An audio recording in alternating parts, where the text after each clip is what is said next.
Boa noite, meus irmãos, que a graça e a paz do Senhor Jesus Cristo seja abundante sobre as nossas vidas. O texto para a nossa meditação nesta noite se encontra em 2 de Pedro, capítulo 1, do versículos 1 a 11. Assim diz a palavra de Deus: Simão Pedro, servo e apóstolo de Jesus Cristo, aqueles que mediante a justiça de nosso Senhor e Salvador Jesus Cristo, receberam conosco uma fé igualmente valiosa. Graça e paz lhes sejam multiplicadas pelo pleno conhecimento de Deus e de Jesus, o nosso Senhor. Seu divino poder nos deu todas as coisas de que necessitamos para a vida e para a piedade, por meio do pleno conhecimento daquele que nos chamou para a sua própria glória e virtude. Por intermédio dessas coisas, Ele nos deu as suas grandiosas e preciosas promessas, para que por elas vocês se tornassem participantes da natureza divina e fugissem da corrupção que há no mundo causada pela cobiça. Por isso mesmo, empenhe-se para acrescentar à sua fé a virtude o conhecimento, ao conhecimento o domínio próprio, ao domínio próprio a perseverança a piedade a fraternidade o amor. Porque se essas qualidades existirem e estiverem crescendo em suas vidas, elas impedirão que vocês, no pleno conhecimento de nosso Senhor e Salvador Jesus Cristo, sejam inoperantes e improdutivos. Todavia, se alguém não as tem, está cego, só vê o que está perto, esquecendo-se da purificação dos seus antigos pecados. Portanto, irmãos, empenhem-se ainda mais para consolidar o chamado e a eleição de vocês, pois se agirem dessa forma, jamais tropeçarão. E assim vocês estarão ricamente produtivos, providos, quando entrarem no reino eterno de nosso Senhor e Salvador Jesus Cristo. Pai, que esta palavra possa achar lugar no coração de cada pessoa que a ouvir. Que o Senhor possa tocar profundamente em nossas vidas. Usa o teu servo como instrumento nas suas mãos. Em o nome de Jesus que oramos. Amém. Queridos, eu gostaria de compartilhar com vocês nesta noite sobre o seguinte tema: características de quem segue a Jesus.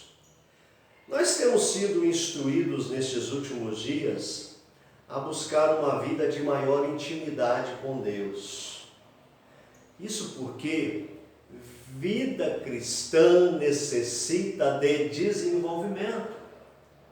Paulo aos Filipenses, no capítulo 2, 12, nos diz: desenvolvei a vossa salvação com temor e tremor. E nós não podemos ficar parados, apáticos, estáticos, indiferentes e nem mesmo ser inconstantes. O nosso alvo é ser perfeitos como é perfeito o nosso Pai Celestial. Ainda que não consigamos chegar ao topo máximo da escadaria da santidade, mas nós devemos prosseguir para o alvo. Então, queridos, paralisia espiritual jamais. E nesse tempo de pandemia, em que ficamos limitados na participação da comunhão com os irmãos no templo, é fundamental ficarmos atentos para não perdermos o calor espiritual necessário na vida de um discípulo de Cristo. Nós somos exortados pela palavra a livrar-nos das corrupções mundanas e valorizarmos a diligência, a fé, o conhecimento, o domínio próprio, a perseverança, a piedade, a fraternidade, o amor, a bondade, enfim. Porque estas coisas existindo em nós e em nós aumentando fazem com que não sejamos inativos nem infrutuosos no pleno conhecimento de nosso Senhor Jesus Cristo.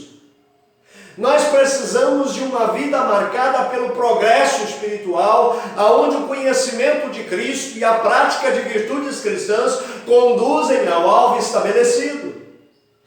Fundamentalmente, meus irmãos, nós necessitamos seguir os passos de Jesus. E sendo assim, baseados no texto bíblico que lemos, nós queremos ressaltar algumas características que devem ser evidenciadas no discípulo do Senhor Jesus Cristo. E a primeira característica de quem segue a Jesus é: vive a vida como servo de Cristo. Aquele que segue a Jesus vive a vida como servo de Cristo. Vejam só, o versículo 1, Pedro diz: Simão Pedro, servo e apóstolo de Jesus Cristo, àqueles que mediante a justiça de nosso Deus e Salvador, Jesus Cristo. Veja bem, Pedro é para nós um exemplo de vida que realmente andou firmemente com o Senhor Jesus Cristo. Após sua restauração efetuada por Jesus, por ter negado o Mestre, ele se apegou confiantemente a Jesus, exercendo o seu ministério ousadamente, perseverando até o fim. Aqui ele chama a si mesmo de servo de Jesus Cristo. E o termo que ele usa para designar servo é doulos, que tem o significado de escravo. Para a sociedade que vivemos, esse título é desconcertante, humilhante, só aceita quem quer conservar-se em autoestima baixa. Mas para o cristão, esse título significa honra. Veja bem, queridos, os heróis da fé, instrumentos poderosos do Senhor no passado, assim foram chamados, tais como Moisés. Diz Deuteronômio 34:5, assim morreu ali Moisés, servo do Senhor, na terra de Moabe, segundo a palavra do Senhor. Essa mesma denominação foi dada a Josué. No final do livro é colocado também que Josué morreu, e ele morreu como servo do Senhor Jesus, do Senhor Deus. Assim também foi designado a Davi. O termo doulos também foi utilizado por Paulo e Tiago, denominando-se a si mesmos de doulos, servo, escravo do Senhor Jesus Cristo. Meu querido, esse termo tem um profundo significado para quem verdadeiramente serve ao Senhor Jesus Cristo. Primeiro, significa ser posse inalienável de Deus. Olha, se é propriedade do Senhor, é exclusivo. E ninguém mais tem o direito de posse sobre ele. Por isso que Pedro disse para nós, olha, vocês são raça eleita, nação santa, povo de propriedade exclusiva de Deus, a fim de proclamar-lhes as virtudes daquele que vos chamou das trevas para a sua maravilhosa luz. Vocês que não faziam parte do povo de Deus, agora fazem parte do povo de Deus. Em segundo, o termo doulos significa estar incondicionalmente à disposição de Deus. Se pertence a Deus e faz como Ele quer, o cristão é uma pessoa sem direitos, porque todos os seus direitos foram entregues a Deus. Em terceiro, significa prestar obediência absoluta a Deus. Para o servo, não há questionamentos, não há protestos ou espaço para rebeldia. A única pergunta a fazer é: Senhor, o que queres que eu te faça? E ainda, servo significa estar constantemente a serviço de Deus. O cristão é aquele que dedica cada momento de sua vida e do seu tempo ao serviço de Deus. Tudo que ele faz é para a glória de Deus. A segunda característica de quem segue a Jesus é que procura crescer no conhecimento de Cristo. Vejam aí o versículo 2. Graça e paz lhes sejam multiplicadas pelo pleno conhecimento de Deus. Avançando em direção ao melhor. A palavra conhecimento no grego é epignosis, significa conhecimento crescente, em direção a, que está sempre avançando em direção ao que se propõe conhecer. E também está ligado a conhecimento pleno, conhecimento com discernimento. Os gregos buscavam o conhecimento através de especulações filosóficas. Já os religiosos buscavam através de experiências místicas, como muitos nos dias de hoje fazem. Porém, Pedro nos mostra que o verdadeiro conhecimento é encontrado em experiência pessoal de vida com Jesus Cristo e vivendo as Escrituras Sagradas. Paulo, falando a Timóteo, ele o exorta a permanecer naquilo que havia aprendido, sabendo que ele havia aprendido com sua mãe nas Escrituras Sagradas, aquilo que era suficiente para torná-lo sábio para a salvação pela fé em Cristo Jesus. E aí Paulo conclui dizendo a Timóteo: toda a Escritura é inspirada por Deus e útil para o ensino, para a repreensão, para a correção, para a educação na justiça, a fim de que o homem de Deus seja perfeito e perfeitamente habilitado para toda boa obra. E ainda, a intimidade relacional com Jesus deve crescer sempre para aquele que procura crescer no conhecimento de Cristo. Quando Pedro fala da graça e da paz que vem através do conhecimento de Deus e de Jesus Cristo, não está intelectualizando a religião, mas dizendo que seguir a Jesus Cristo significa uma crescente relação pessoal com Ele, diariamente, com esforço, com dedicação e com esmero. Paulo aos Efésios, ele nos diz que precisamos ter Cristo em nosso coração pela fé e nele estarmos arraigados e alicerçados em amor. E assim nós cresceremos em todas as dimensões: largura, altura, comprimento, profundidade. E assim conheceremos o amor de Cristo que excede todo o entendimento e seremos tomados por toda a plenitude de Deus. Aos Filipenses, ele nos diz que a perfeição absoluta não conquistamos aqui, porém nós devemos prosseguir para conquistar aquilo para o que também fomos conquistados por Cristo Jesus.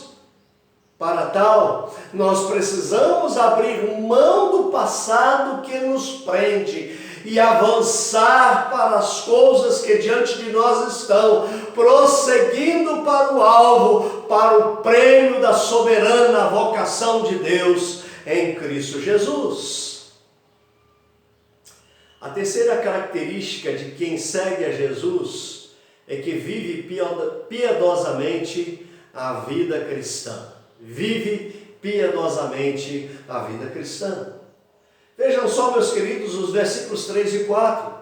Seu divino poder nos deu todas as coisas de que necessitamos para a vida e para a piedade. Ele nos deu as suas grandiosas e preciosas promessas, para que por elas tornássemos participantes da natureza divina, fugindo da corrupção que há no mundo, causado pela cobiça. As promessas do Senhor se cumprem na vida dos que vivem a vida piedosamente.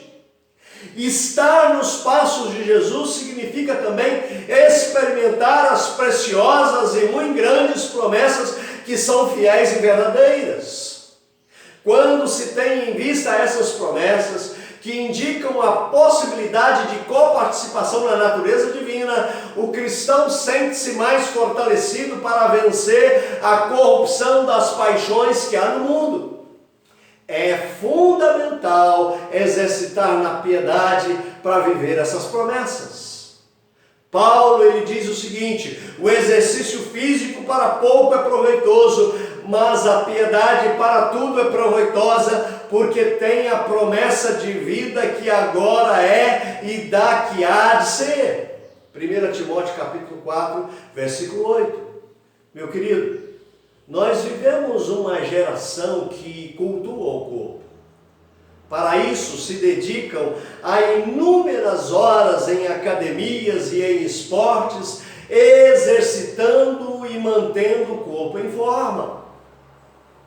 São pessoas que se disciplinam nos exercícios físicos porque querem se sentir melhor, querem viver mais tempo, querem manter o corpo como desejam.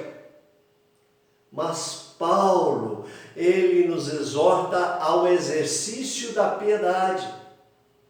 E a palavra exercita-te no grego procede da palavra ginástica. Então Paulo está dizendo aqui, olha, mantenha em forma a sua piedade, faça ginástica da sua piedade. O que seria piedade? Piedade é a vida com Deus. E a vida com Deus não se mantém em forma por si mesma, precisa ser exercitada. Essa é uma observação muito importante, porque há muitos que levam uma vida de fé sedentária. Da mesma forma que uma vida sedentária não favorece uma boa condição física, uma vida sedentária espiritualmente não desenvolve a piedade, a fé. Como exercitar a piedade? Praticar aquilo que se tem aprendido em constante oração. Irmãos, piedade tem a ver com as relações reais, verdadeiras, espirituais e internas com Deus, enquanto religião tem a ver com as ações externas nas cerimônias e observações religiosas, as quais podem ser feitas pela carne.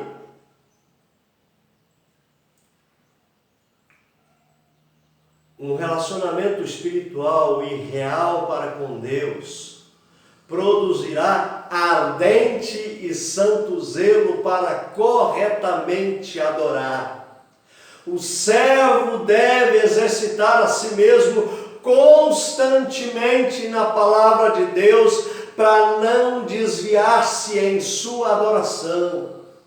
E Paulo, falando a Tito, nos fala que a graça de Deus se manifestou salvadora a todos os homens, educando-nos para que, renegadas a impiedade e as paixões mundanas, vivamos no presente século sensata, justa e piedosamente, aguardando a bendita esperança e a manifestação da glória do nosso grande Deus e Salvador Jesus Cristo. Importante, meu irmão, a firmeza nas promessas do Senhor nos auxiliam no crescimento, no viver uma vida de intimidade com o Senhor.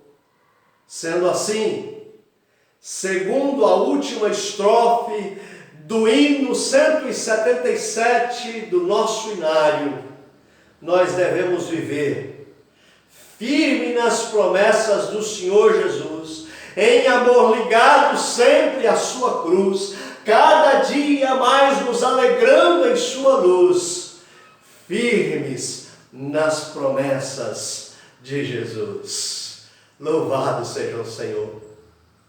Em quarto lugar, as características de quem segue a Jesus desenvolve as virtudes cristãs.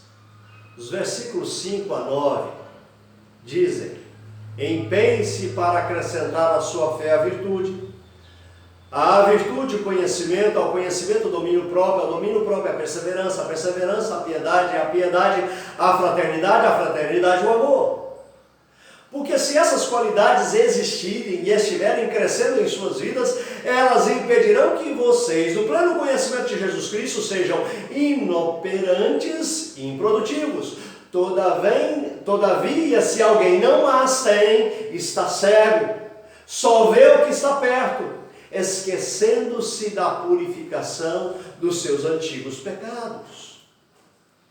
Meu querido, ser cristão é saber e confiar que, em corpo e alma, na vida e na morte, não pertencemos a nós mesmos. Nós fomos comprados pelo sangue precioso de Jesus Cristo, vertido na cruz do Calvário. O nome cristão vem do nome de Cristo. Isso significa pertencer a Cristo. Então, ser cristão é levar o nome de Cristo e viver como Ele exige. Ser cristão exige mortificação da velha natureza. E como diz Colossenses capítulo 3, versículos 5 e 8, fazei, pois, morrer a vossa natureza terrena, prostituição, impureza, paixão lasciva, desejo maligno e avareza, que é idolatria.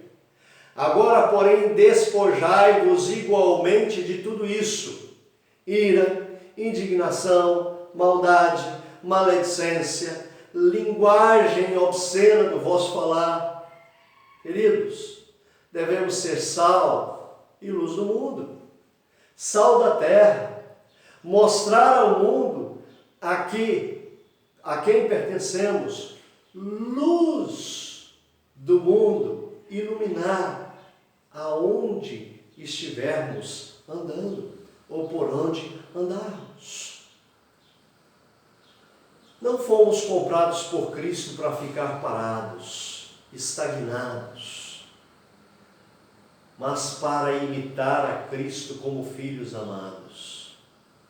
A nossa natureza terrena deve ser morta, e essa mortificação deve ser tão grande a tal ponto de dizermos como Paulo: já não sou eu quem vive, mas Cristo vive em mim. E o modo de fazer isso é revestindo das qualidades que são essenciais à vida cristã, que são fé, conhecimento, excelência moral, domínio próprio, perseverança, piedade, bondade, benignidade, fraternidade, amor. A progressividade desses frutos em nós demonstrará que estamos firmes em Cristo. Quem não gera frutos espirituais ainda não foi transformado pelo Senhor Jesus Cristo. Não é regenerado. Consequentemente, não entrará no reino de Deus. São qualificados como inativos, ociosos, preguiçosos, inúteis, infrutuosos, estéreis, cego, míope, não vê o essencial, não vê o espiritual, não tem discernimento das coisas de Deus, por isso tem prazer de agir carnalmente. Esqueceu da purificação dos seus pecados de outrora.